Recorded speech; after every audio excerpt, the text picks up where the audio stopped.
Christopher Nolan എന്ന വിഖ്യാത director ലോക സിനിമയ്ക്ക് സമ്മാനിച്ച് 2014 സൈഫൈ മൂവി എന്ന ജേർണയിൽ ഇറങ്ങി ഇന്നും പല ഡിബേറ്റ്സുകൾക്കും ചർച്ചകൾക്കും വിധേയമായി ഏതൊരു സിനിമാ പ്രേമിയുടെ ഉള്ളിലും തങ്ങി നിൽക്കുന്ന masterpiece. We call it the Interstellar. English സിനിമയോട് താല്പര്യമില്ല, എന്നാൽ ഇതിൻ്റെ കഥ അറിയണം എന്നാഗ്രഹമുള്ളവർക്കും സിനിമ കണ്ട് കിളി പോയവർക്കും എല്ലാവർക്കുമായിട്ടാണ് ഇന്ന് ഞാൻ ഇൻ്റർസ്റ്റെല്ലാർ മൂവി എക്സ്പ്ലനേഷൻ എന്ന ടോപ്പിക് തിരഞ്ഞെടുത്തിരിക്കുന്നത്. സോ നമുക്ക് വീഡിയോയിലേക്ക് കിടക്കാം. അതിനു മുമ്പായി ഈ സിനിമ കാണുന്നതിന് മുമ്പ് നിങ്ങൾ അറിഞ്ഞിരിക്കേണ്ട 1-2 ടേംസ് ഞാൻ നിങ്ങളെ പരിചയപ്പെടുത്തട്ടെ. First one, black hole. നക്ഷത്രങ്ങൾ കൊളാപ്സ് ചെയ്ത് സ്പേസിൽ ഉണ്ടാകുന്ന ഒരു കാര്യമാണ് ബ്ലാക്ക് ഹോൾ. ബ്ലാക്ക് ഹോളിൻ്റെ gravitational force of attraction infinity ആയതുകൊണ്ട് തന്നെ പ്രകാശത്തിന് പോലും ഒരിക്കലകപ്പെട്ടാൽ തിരിച്ചു കടക്കാനാവാത്ത സ്ഥലമാണ് ബ്ലാക്ക് ഹോൾ. 2, വേം ഹോൾ. നമുക്കറിയാം, ഒരു ഗാലക്സിയിൽ നിന്ന് മറ്റൊരു ഗാലക്സിയിലേക്ക് പോകണമെങ്കിൽ അനേക ദശലക്ഷ പ്രകാശവർഷങ്ങൾ വേണ്ടിവരും. അതുകൊണ്ട് മിൽക്കി വേ എന്ന ഗാലക്സി വിട്ടുപോകുക എന്നത് മനുഷ്യർക്ക് അസാധ്യമാണ്. പക്ഷേ ഐൻസ്റ്റീൻ്റെ സ്പേസ് ടൈം കൺസെപ്റ്റിൽ നിന്നും ഇൻട്രൊഡ്യൂസ് ചെയ്ത കേവലം ഒരു തിയററ്റിക്കൽ കൺസെപ്റ്റ് മാത്രമാണ് വേം ഹോൾ, അതായത് 2 ഗാലക്സികൾ തമ്മിലുള്ള ഒരു ഷോർട്ട് കട്ട്. ആവശ്യമുള്ള ടേംസ് കിട്ടിയെന്ന് തോന്നുന്നു. സോ നമുക്ക് കഥയിലേക്ക് കയറാം. പൊടിക്കാറ്റ് കൊണ്ടും ബ്ലൈറ്റ് എന്ന അസുഖം കൊണ്ടും കൃഷിയിടങ്ങൾ ഒക്കെ നശിച്ചു. ഭൂമി വാസയോഗ്യമല്ലാത്ത ഒരു സ്ഥിതിയിലേക്ക് നീങ്ങുന്നു. ഇങ്ങനെ ഒരവസ്ഥയിലാണ് സിനിമ ആരംഭിക്കുന്നത്. നാസയിലെ മുൻ പൈലറ്റും ഇപ്പോൾ ഫാമിംഗ് ജോലികളിൽ ഏർപ്പെട്ടിരിക്കുന്നതുമായ കൂപ്പർ ആണ് കഥാനായകൻ. കൂപ്പറിൻ്റെ മകളായ മർഫിൻ്റെ റൂമിൽ ഇടയ്ക്കിടയ്ക്ക് തനിയെ ഷെൽഫിൽ നിന്നും ബുക്കുകൾ നിലത്ത് വീഴുന്നുണ്ടായിരുന്നു. മർഫ് അതിനെ ഗോസ്റ്റ് എന്നാണ് വിശേഷിപ്പിച്ചിരുന്നത്. ഒരിക്കൽ മർഫ് പറഞ്ഞു താൻ ഗോസ്റ്റിനോട് കമ്മ്യൂണിക്കേറ്റ് ചെയ്യാൻ ശ്രമിക്കുകയാണെന്ന്. അതെങ്ങനെ എന്ന ചോദ്യത്തിന് അവൾ പറഞ്ഞത് ഈ ബുക്സ് വീഴുന്നതിൻ്റെ പാറ്റേണിന് മോഴ്സ് കോഡിനോട് സാദൃശ്യമുണ്ടായിരുന്നു എന്നാണ്. ഡാഷ് ആൻഡ് ഡോട്ട്സ് ഉപയോഗിച്ചുള്ള മോഴ്സ് കോഡ് ഡീകോഡ് ചെയ്യണമെന്നാണ് അവൾ പറഞ്ഞത്. പിന്നീട് മറ്റൊരിക്കൽ അവിടെ പൊടിക്കാറ്റ് വീശുമ്പോൾ മർഫിൻ്റെ റൂമിൽ മാത്രം പൊടി ഒരു പ്രത്യേക രീതിയിൽ അലൈൻ ചെയ്ത് കിടക്കുന്നത് കണ്ട കൂപ്പർ അതിനെ മർഫ് പറഞ്ഞ അതേ ഐഡിയയിലൂടെ ഡീകോഡ് ചെയ്യുന്നു. അവർക്ക് ലഭിച്ചതാകട്ടെ നാസയുടെ ഒരു സീക്രട്ട് ലൊക്കേഷനും. മർഫും കൂപ്പറും അവിടെ ചെന്നതിന് ശേഷം അവിടെ സ്പേസ് ദൗത്യത്തിന് ഒരുങ്ങിയിരിക്കുന്ന പ്രൊഫസർ ബ്രാൻഡിൻ്റെ നേതൃത്വത്തിലുള്ള ഒരു സംഘത്തെയാണ് അവർ കാണുന്നത്. കഠിനമായൊരു ഗ്രാവിറ്റേഷണൽ അനോമലി കൂപ്പർ ഡീകോഡ് ചെയ്തതിനാലും നാസയുടെ ഏറ്റവും മികച്ച പൈലറ്റ്മാരിൽ ഒരാളായിരുന്നതിനാലും പ്രൊഫസർ ബ്രാൻഡ് കൂപ്പറിനെ ആ ദൗത്യം ഏൽപ്പിക്കുന്നു. എന്തായിരുന്നു ആ ദൗത്യം? നശിച്ചുകൊണ്ടിരിക്കുന്ന ഭൂമിയിൽ നിന്നും മനുഷ്യരാശിയെ എക്സ്റ്റിൻഷനിൽ നിന്നും രക്ഷിക്കുവാൻ വാസയോഗ്യമായ ഒരു പ്ലാനറ്റിനെ തേടി ഇൻസ്പെക്ട് ചെയ്യുകയാണ് ദൗത്യം. ഇത് മനുഷ്യ ടെക്നോളജിയെ കൊണ്ട് അസാധ്യമാണ്. എങ്കിലും ഭാഗ്യവശാൽ സാറ്റേണിൻ്റെ അടുത്ത് രൂപപ്പെട്ട ഒരു വേം ഹോൾ കാരണം അവർ ആ ദൗത്യം ഏറ്റെടുക്കുന്നു. ഇതേ സമയം യാത്ര പറയുവാനായി കൂപ്പർ വീട്ടിലേക്ക് വരുന്നു. എല്ലാവരോടും യാത്ര പറയുമെങ്കിലും മർഫിനോട് യാത്ര പറയാൻ കൂപ്പറിന് സാധിച്ചില്ല.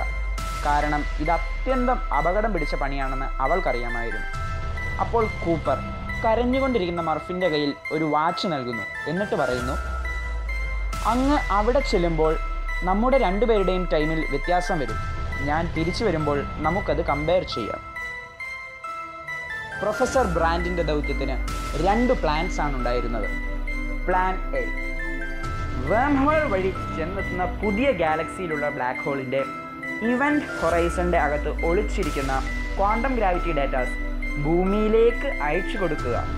ഇങ്ങനെ ചെയ്താൽ പ്രൊഫസർ ബ്രാൻഡ് താൻ തൻ്റെ ജീവിതകാലം മുഴുവൻ സോൾവ് ചെയ്യാൻ ശ്രമിച്ചിട്ടും 50% മാത്രം പൂർത്തിയായ ആ ഇക്വേഷൻ സോൾവ് ചെയ്യാൻ പറ്റും. ഇത് സോൾവ് ചെയ്താൽ ഭൂമിയിലെ എല്ലാ മനുഷ്യരെയും സിലിണ്ടറിക്കൽ റോക്കറ്റ്സിൽ ഭൂമിയുടെ ഗ്രാവിറ്റേഷണൽ ഫോഴ്സിൻ്റെ പുറത്തെത്തിക്കുവാൻ സാധിക്കും. അങ്ങനെ ഭൂമിയിലെ സകല മനുഷ്യരെയും ഒരേ സമയം ഭൂമിയുടെ ഈ നശിച്ചുകൊണ്ടിരിക്കുന്ന അവസ്ഥയിൽ നിന്നും രക്ഷിക്കുവാൻ സാധിക്കും. ഇനി ഓൾട്ടർനേറ്റീവായ പ്ലാൻ ബി. പ്ലാൻ എ നടന്നില്ലെങ്കിൽ, അതായത് ബ്ലാക്ക് ഹോളിൻ്റെ അടുത്ത് ചെല്ലാൻ സാധിച്ചില്ലെങ്കിൽ മാത്രം ചെയ്യേണ്ട പ്ലാൻ. ഇതെന്തെന്നാൽ നാസയുടെ തന്നെ മുമ്പത്തെ ദൗത്യത്തിൽ 12 പേർ വാസയോഗ്യമായ പ്ലാനറ്റ്സ് അന്വേഷിച്ച് പോയിരുന്നു. ഇതിൽ 3 പേർ ചെന്ന പ്ലാനറ്റ്സ് അതിൽ നിന്ന് മാത്രമേ തിരിച്ച് പോസിറ്റീവ് സിഗ്നൽസ് വന്നിട്ടുള്ളൂ. അതുകൊണ്ട് ആ 3 പ്ലാനറ്റ്സും ഇൻസ്പെക്ട് ചെയ്ത് അതിൽ വാസയോഗ്യമായ പ്ലാനറ്റിൽ ഒരു പുതിയ ഹ്യൂമൻ കോളനി സ്ഥാപിക്കണം. അതിനായി അവർ ഫ്രീസ് ചെയ്ത ഹ്യൂമൻ എംബ്രിയോസുമായിട്ടാണ് യാത്ര തുടങ്ങുന്നത്. ഇത് രണ്ടുമായിരുന്നു പ്ലാൻസ് എങ്കിലും പ്ലാൻ ബിയിൽ തൻ്റെ കുടുംബത്തെയും ഭൂമിയിലുള്ള സകല മനുഷ്യരെയും നഷ്ടപ്പെടുന്നതിനാൽ കൂപ്പറിൻ്റെ ലക്ഷ്യം പ്ലാൻ എ ആയിരുന്നു. അവർ അങ്ങനെ യാത്ര തുടങ്ങുന്നു. കൂപ്പറും പ്രൊഫസർ ബ്രാൻഡിൻ്റെ മകൾ ബ്രാൻഡും റോമിലിയും ഡോയിലുമാണ് യാത്ര തിരിക്കുന്നത്.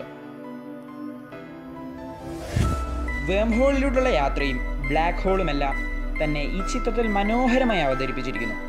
ഇതെല്ലാം തിയററ്റിക്കൽ കൺസെപ്റ്റ്സ് ആണെങ്കിലും തികച്ചും സയൻറ്റിഫിക് ആയ രീതിയിലാണ് സിനിമയുടെ ദൃശ്യാവിഷ്കാരം. 3 പ്ലാനറ്റ്സ് ആണ് അവർക്ക് പോസിറ്റീവ് സിഗ്നൽസ് നൽകിയത്. 1 millers planet near the black hole, 2 man's planet, 3 Edmunds planet. ഏറ്റവും ആദ്യം മില്ലേഴ്സ് പ്ലാനറ്റിലേക്കാണ് അവർ ചെല്ലുന്നത്. ടൈമും ഗ്രാവിറ്റിയും തമ്മിലുള്ള ഡയറക്റ്റ് റിലേഷൻ ഇവിടെ പറയുന്നുണ്ട്. സോ ബ്ലാക്ക് ഹോളിൻ്റെ അഫിനിറ്റിയിൽ ഉള്ള പ്ലാനറ്റ് ആയതിനാൽ അവിടെ ചിലവഴിക്കുന്ന ഓരോ മണിക്കൂറും ഭൂമിയിൽ അനേക വർഷങ്ങൾ കടന്നുപോയിട്ടുണ്ടാകും. റോമിലിയെ സ്പേസ് ഷിപ്പിൽ നിർത്തി ബാക്കി മൂവരും അവിടെ ഇറങ്ങുന്നു. വെള്ളം നിറഞ്ഞൊരു പ്രദേശത്തിലേക്കാണ് അവർ ചെല്ലുന്നത്. ഇവിടെ കൂടുതൽ സമയം ചെലവഴിച്ചാൽ ചിലപ്പോൾ തിരികെ ചെല്ലുമ്പോൾ ഭൂമിയിൽ മനുഷ്യർ തന്നെ എക്സ്റ്റിൻ്റായി കാണും. സോ അവർ കാര്യങ്ങളെല്ലാം ക്വിക്ക് ആയി ചെയ്യുന്നു. അവിടെ കുറേ എക്യുപ്മെൻറ്റ്സ് കാണാം. ഭൂമിയിൽ നിന്ന് വർഷങ്ങൾക്ക് മുമ്പേ തന്നെ അവിടെ ചെന്ന മില്ലർ ഈ പ്ലാനറ്റിൽ എത്തിയിട്ട് ഇപ്പോൾ ഈ പ്ലാനറ്റിൽ ഏകദേശം ഒരു 12 മിനിറ്റ് മാത്രമേ ആയിട്ടുള്ളൂ എന്നാണ് അവർ പറയുന്നത്. അതുകൊണ്ട് അവർ മില്ലറിനെ തപ്പി വെള്ളത്തിലേക്ക് ഇറങ്ങുന്നു. പേടകത്തിൽ ഇരുന്ന കൂപ്പർ അങ്ങകലെ മലകൾ കാണുന്നു. പക്ഷേ പിന്നീടാണ് അത് അവരിലേക്ക് അടുത്തു വരുന്ന തിരമാലകളാണെന്ന് അയാൾ തിരിച്ചറിയുന്നത്. ചന്ദ്രൻ മൂലം ഭൂമിയിൽ ടൈഡ്സ് ഉണ്ടാകുമെന്ന് നമുക്കറിയാം. അപ്പോൾ ബ്ലാക്ക് ഹോൾ മൂലമുണ്ടാകുന്നത് സങ്കല്പിച്ചു നോക്ക്. ആ അപകടത്തിൽ പ്രൊഫസർ ഡോയിൽ മരിക്കുന്നു. പിന്നീട് കൂപ്പറും ബ്രാൻഡും തിരികെ റോമിലിയുടെ അടുത്തെത്തുമ്പോൾ റോമിലിക്ക് 23 വർഷം പ്രായം കൂടിയിട്ടുണ്ടാകും. ഇപ്പോൾ നിങ്ങൾ ഓർക്കുക, കൂപ്പറും ബ്രാൻഡും ആ പ്ലാനറ്റിൽ കുറച്ച് മണിക്കൂർ മാത്രമാണ് ചിലവഴിച്ചത്. എന്നാൽ സ്പേസ് ഷിപ്പിലുണ്ടായിരുന്ന റോമിലിയുടെ അടുക്കലേക്ക് തിരിച്ചെത്തിയപ്പോൾ അയാൾക്ക് 23 വർഷം പ്രായം കൂടിയിരിക്കുന്നു. This is space time anomaly. അതായത് ഭൂമിയിൽ തൻ്റെ മകൾ മർഫിന് തൻ്റെ അത്രയും പ്രായമായിരിക്കുന്നു. ഇനിയുള്ളത് 2 പ്ലാനറ്റ്സ്. ഫ്യൂവൽ കുറവായതുകൊണ്ട് ഏതിൽ പോകണമെന്ന് 3 പേരും കൂടെ ചേർന്ന് ഒരു തീരുമാനമെടുക്കുന്നു. ബ്രാൻഡ് എഡ്മണ്ട് എന്ന പ്രൊഫസറിനെ ഇഷ്ടമായിരുന്നതിനാൽ എഡ്മണ്ട്സ് പ്ലാനറ്റ് പറയുമെങ്കിലും അത് പേഴ്സണൽ മോട്ടീവ് കൊണ്ടാണെന്ന് പറഞ്ഞ് കൂപ്പറും റോമിലിയും മാൻസ് പ്ലാനറ്റ് തിരഞ്ഞെടുക്കുന്നു. മാൻസ് പ്ലാനറ്റിൽ അവർ ചെല്ലുന്നു. മുഴുവനും മഞ്ഞു നിറഞ്ഞ പ്ലാനറ്റ്. അവിടെ ഹൈബർനേഷനിൽ കഴിയുന്ന പ്രൊഫസർ മാനിനെ അവർ വിളിച്ചുണർത്തുന്നു. മാൻ അവരോട് ആ പ്ലാനറ്റ് വാസയോഗ്യമാണെന്നാണ് പറയുന്നത്. എങ്കിലും പിന്നീടാണ് നാം അറിയുന്നത് അത് വാസയോഗ്യമല്ലാത്ത ഒരു പ്ലാനറ്റ് ആണെന്ന്.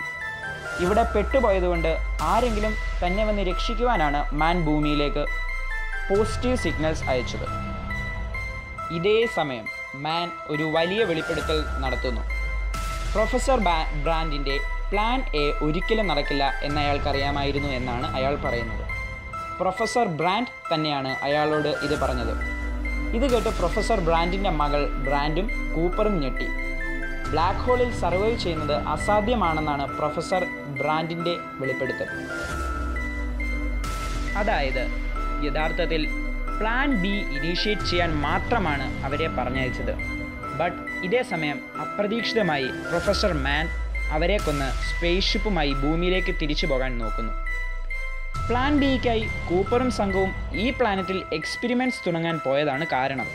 ഇത് വാസയോഗ്യമല്ലെന്നും തൻ്റെ മോട്ടീവ് മറ്റൊന്നായിരുന്നെന്നും തുറന്നു പറയാതെ പ്രൊഫസർ മാൻ അവരെ കൊന്നിട്ട് കടന്നു കളയാൻ പ്ലാൻ ചെയ്യുന്നു.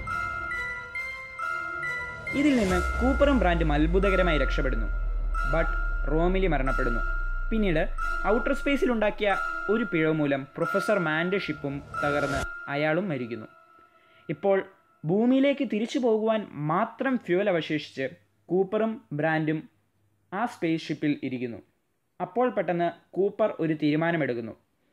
സ്പേസ് ക്രാഫ്റ്റിൻ്റെ അനാവശ്യ ഭാഗങ്ങൾ പുറന്തള്ളി സ്പേസ് ക്രാഫ്റ്റിന് മുന്നോട്ട് കുതിക്കാൻ ഒരു ത്രസ്റ്റ് കൊടുക്കാമെന്ന്. ഇങ്ങനെ എഡ്മണ്ട്സ് പ്ലാനറ്റിൽ ചെന്ന് ഫ്യൂൽ ഉപയോഗിക്കാതെ ചെന്ന് എക്സ്പെരിമെൻറ്റ്സ് നടത്താമെന്ന് അയാൾ പറയുന്നു. അതായത് വെടിവെക്കുമ്പോൾ ബുള്ളറ്റ് മുന്നിലേക്കും കൈകൾ പുറകിലേക്കും പോകുന്നത് പോലെ തന്നെ. ആദ്യം കൂപ്പർ നാസയുടെ ആർട്ടിഫിഷ്യൽ ഇൻ്റലിജൻസ് റോബോട്ട് ഇരുന്ന കമ്പാർട്ട്മെൻറ്റ് ഇജക്റ്റ് ചെയ്യുന്നു. അതുകൊണ്ടൊന്നും ആവശ്യമായ ത്രസ്റ്റ് ലഭിക്കാത്തതിനാൽ കൂപ്പർ ഇവിടെ ഒരു സാഹസം കാട്ടുന്നു. അയാൾ സ്വന്തമായിരുന്ന കമ്പാർട്ട്മെൻറ്റ് ഇജക്റ്റ് ചെയ്ത് ബ്രാൻഡിനെ എഡ്മണ്ട്സ് പ്ലാനറ്റിലേക്ക് തള്ളിവിടുന്നു. അയാൾ ഇവിടെ വലിയൊരു സാക്രിഫൈസ് ചെയ്യുന്നു.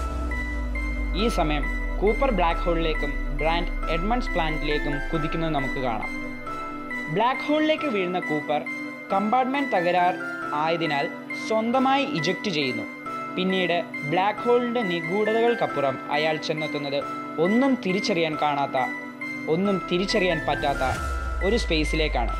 ഫോർത്ത് ഡൈമെൻഷൻ എന്ന പല സയൻറ്റിസ്റ്റും പറയുന്ന ടെസറാക്റ്റ് ആയിരുന്നു അത്. അവിടെ ചെല്ലുമ്പോൾ കൂപ്പറിനറിയാമായിരുന്നു ആദ്യം താൻ ആർട്ടിഫിഷ്യൽ ഇൻ്റലിജൻസ് ഉള്ള ആ റോബോട്ടിനെയും ഇങ്ങോട്ട് പുറന്തള്ളിയിരുന്നല്ലോ. സോ കൂപ്പർ അവിടെ വെച്ച് തന്നെ ആ ആർട്ടിഫിഷ്യൽ ഇൻ്റലിജൻസ് ഉള്ള റോബോട്ടിനോട് കമ്മ്യൂണിക്കേറ്റ് ചെയ്യാൻ ശ്രമിക്കുന്നു. അതിൽ അയാൾ സമ്പൂർണ്ണമായി വിജയിക്കുകയും ചെയ്യുന്നു. കൂപ്പർ അനന്തമായ ആ സ്ഥലം കൂടുതൽ അറിയാൻ അടുത്തേക്ക് ചെല്ലുന്നു. അപ്പോൾ ഒരു ബുക്ക് ഷെൽഫിൻ്റെ പുറകുഭാഗമാണ് അയാൾ കാണുന്നത്. അയാൾ അതിൽ ഇടിക്കുമ്പോൾ കുറച്ച് ബുക്കുകൾ മറിയുകയും അപ്പുറത്തെ വശത്ത് കുട്ടിയായ മർഫിനെയും കാണുകയും ചെയ്യുന്നു. അയാൾ ആ സ്ഥലത്തിൻ്റെ മറ്റു വശങ്ങളിലേക്ക് ചെല്ലുന്നു. അവിടെയെല്ലാം ഇതേ കാഴ്ച തന്നെ. അയാൾ അതിലൊന്നിൽ മർഫിൻ്റെ കൂടെ താൻ തന്നെ നിൽക്കുന്നത് കാണുന്നു. അന്ന് വീട്ടിൽ വെച്ച് മർഫിന് താൻ വാച്ച് കൊടുക്കുന്നതും നിലത്തു വീണ പൊടിയുടെ പാറ്റേണിൽ നിന്നും താൻ തന്നെ ഡീകോഡ് ചെയ്യുന്ന വിഷ്വൽസുമെല്ലാം അയാൾ അവിടെ നിന്നുകൊണ്ട് കാണുന്നു. അപ്പോൾ ആ റോബോട്ട് പറയുന്നു, ആ വേം ഹോൾ അവിടെ സ്ഥാപിച്ച ആ അവർ തന്നെ ഇവിടെ ഇതും സ്ഥാപിച്ചിരിക്കുന്നു. ചിലപ്പോൾ അവരുടെ ലോകത്ത് ടൈം ഒരു ഫിസിക്കൽ ഡൈമെൻഷനായിരിക്കും. നമ്മൾ ഒരു മല കയറി ഉയരത്തിലെത്തുന്നത് പോലെയോ ഒരു കുഴിയിലേക്ക് നടന്നിറങ്ങുന്നത് പോലെയോ അവർ ഫ്യൂച്ചറിലേക്ക് നടന്നു കയറാനും പാസ്റ്റിലേക്ക് നടന്നിറങ്ങാനും കഴിവുള്ളവരായിരിക്കും. ബട്ട് ആരാണവർ? ഇതിന് കൂപ്പർ ഇങ്ങനെയാണ് മറുപടി നൽകുന്നത്. നീ പറഞ്ഞത് അവർ എന്നല്ലേ? ആ അവർ നമ്മൾ തന്നെയാണ്. അതായത് ഇപ്പോൾ നടക്കുന്ന ഈ ടൈം ലൈൻ മുന്നോട്ട് പോകുന്നു.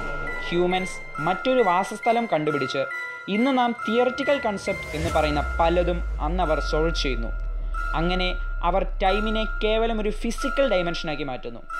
അവർക്ക് ആ ഫ്യൂച്ചറിലേക്ക് ചെല്ലണമെങ്കിൽ ഇന്ന് നാം ഇതുപോലൊരു വോയേജ് നടത്തണമായിരുന്നു. അതിനാലാണ് അവർ നമുക്കായി ഇതുപോലൊരു വേം ഹോളും ടെസറാക്റ്റും ഒക്കെ സ്ഥാപിച്ചത്. അതായത് പാസ്റ്റിലേക്കും ഫ്യൂച്ചറിലേക്കുമെല്ലാം ഒരേ സമയത്ത് നടന്നു കയറാൻ പറ്റുന്ന ടൈമിനെ ഒരു ഫിസിക്കൽ ഡൈമെൻഷനാക്കി മാറ്റിയിട്ടുള്ള ആ ഫ്യൂച്ചറിലുള്ള നമ്മൾ തന്നെ നാം പാസ്റ്റിൽ നേരിടാൻ പോകുന്ന ആ ത്രെട്ട് സോൾവ് ചെയ്യാൻ വേണ്ടി നമുക്ക് കുറച്ച് ഹെൽപ്പ് ചെയ്യുന്നു. ഇതുതന്നെയാണ് നാം കണ്ട വേം ഹോളും ടെസറാക്റ്റുമെല്ലാം. സോ ഇതിനെപ്പറ്റി ഇനി ആലോചിക്കാൻ ടൈമില്ല. വേഗം തന്നെ കൂപ്പർ ആ റോബോട്ടിനോട് തങ്ങൾ നിൽക്കുന്ന ഈ ബ്ലാക്ക് ഹോളിലെ ക്വാണ്ടം ഗ്രാവിറ്റി ഡേറ്റകൾ കളക്ട് ചെയ്യാൻ പറയുന്നു. ബട്ട് ഇതെങ്ങനെ ഭൂമിയിലേക്ക് എത്തിക്കും? അപ്പോഴാണ് കൂപ്പർ തിരിച്ചറിയുന്നത് ഇപ്പോൾ ഈ നിമിഷം താൻ ഈ ടെസറാക്റ്റിൻ്റെ ഉള്ളിൽ നിന്ന് ബുക്ക് തട്ടിയിടുന്നത് തന്നെയാണ് അന്ന് താനും തൻ്റെ മകളും ഡീകോഡ് ചെയ്തത്. അതായത് ഫ്യൂച്ചറും പാസ്റ്റും പ്രസൻറ്റും കണക്ട് ചെയ്യുന്ന ഈ ടെസറാക്റ്റ് അവർ സ്ഥാപിച്ചത് ഈ ഒരു നിമിഷത്തിന് വേണ്ടിയാണ്. സോ കൂപ്പർ ഇവിടെ നിന്നുകൊണ്ട് ആ റോബോട്ടിനെ കൊണ്ട് ഈ ഡേറ്റകളെല്ലാം അന്ന് മർഫിന് താൻ നൽകിയ ആ വാച്ചിൻ്റെ സെക്കൻഡ് സൂചിയിലേക്ക് കോഡ് ചെയ്യിപ്പിക്കുന്നു. ഇതേ സമയം ഭൂമിയിൽ പ്രൊഫസർ ബ്രാൻഡ് മരിക്കുന്നു. അതിനുശേഷം യുവതിയായ മർഫ് തൻ്റെ അച്ഛന് ഇപ്പോൾ നേരിടുന്ന സ്ഥിതിയെപ്പറ്റി അറിവ് ലഭിക്കുന്നു. ബട്ട് അതെങ്ങനെയെന്നൊന്നും മൂവിയിൽ പറയുന്നില്ല. ബട്ട് പലയിടത്തും love ultimately travels through dimension, through past, through future എന്ന് ഈ സിനിമയിൽ തന്നെ പറയുന്നുണ്ട്. അതായത് അച്ഛനും മകളിലുമുള്ള അഗാധ സ്നേഹം കൊണ്ട് ക്ലിയർ അല്ലാതെ അവർ പോലും അറിയാതെ അവർ കമ്മ്യൂണിക്കേറ്റ് ചെയ്യുന്നുണ്ട്. തൻ്റെ അച്ഛൻ ഇപ്പോൾ നടന്നു പോകുന്ന, തൻ്റെ അച്ഛൻ ഇപ്പോൾ നേരിടേണ്ടി വരുന്ന ഈ സിറ്റുവേഷൻസ് എല്ലാം തൻ്റെ മകളായ മർഫ് അറിയുന്നു. ഭൂമിയിൽ നിന്ന് അവൾ ഇതെല്ലാം അറിയുന്നു. അപ്പോൾ തന്നെ മർഫ് തൻ്റെ പഴയ വീട്ടിലേക്ക് എത്തുന്നു. തൻ്റെ അച്ഛൻ്റെ യാത്രയ്ക്ക് ശേഷം മർഫ് കയറിയിട്ടില്ലാത്ത ആ മുറിയിലേക്ക് അവൾ ചെല്ലുന്നു. ഈ സമയം അവൾ തിരിച്ചറിഞ്ഞിരുന്നു അന്ന് അവളോട് കമ്മ്യൂണിക്കേറ്റ് ചെയ്യാൻ ശ്രമിച്ച ഗോസ്റ്റ് അവളുടെ അച്ഛൻ തന്നെയാണെന്ന്. സോ അവൾ അന്വേഷിച്ച് ആ വാച്ച് കണ്ടെത്തി. അതിലെ മോഴ്സ് കോഡ് സോൾവ് ചെയ്ത് ബ്ലാക്ക് ഹോളിലെ ഡേറ്റ ഉപയോഗിച്ച് പ്രൊഫസർ ബ്രാൻഡ് ശ്രമിച്ചിരുന്ന ഗ്രാവിറ്റേഷണൽ ഇക്വേഷൻസ് എല്ലാം സോൾവ് ചെയ്യുന്നു. പിന്നീട് കാണുന്നത് കൂപ്പർ ഒരു ആശുപത്രിയിൽ കിടക്കുന്നതാണ്.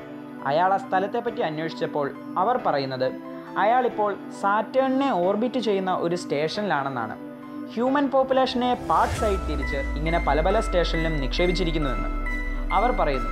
വർഷങ്ങൾക്ക് മുമ്പ് മർഫ് എന്ന ആസ്ട്രോ സയൻറ്റിസ്റ്റ് സോൾവ് ചെയ്ത ഇക്വേഷൻസ് ആണ് നമ്മളെ ഇവിടെ വരെ എത്തിച്ചത്. അയാൾ മർഫിനെ അന്വേഷിക്കുന്നു. പിന്നീട് മർഫിനെ കാണുമ്പോൾ അയാൾ ഞെട്ടുന്നു.